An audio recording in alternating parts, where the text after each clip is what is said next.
So any equations that would allow us to separate the variables are what we call separable differential equations. There are a lot of separable differential equations in science. It could be something that involves population growth in biology. Like you want to investigate the population growth of rabbits in the rock forest.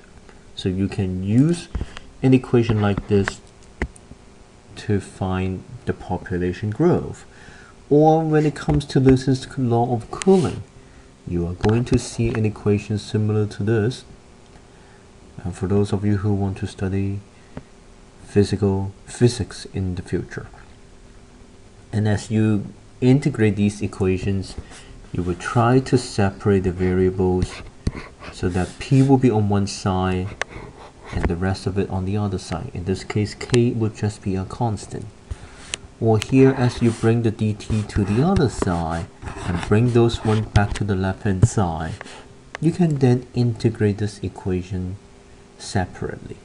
So these are what we call separable differential equations. Some differential equations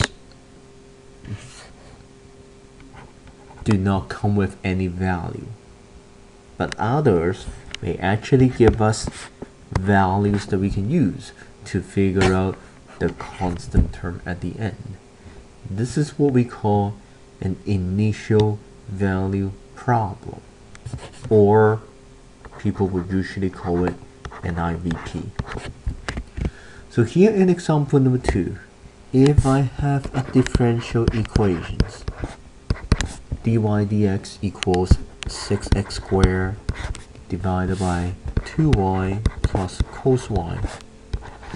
Seeing how we have x in the numerator and only y in the denominator, I can separate the variables, bring the dx to the right hand side, and bring this denominator to the left hand side. And we will integrate the left side and the right side respectively, giving us y squared plus sine y. There is a constant term, we're going to leave it on the right hand side. Combine the constant term from the right hand side, that will give us a single constant term at the end. And now, since we know the initial value, when x equals 1 we have y equals pi, we can now substitute these two values and use it to solve for the constant c. So here when x equals 1, we have y equals pi.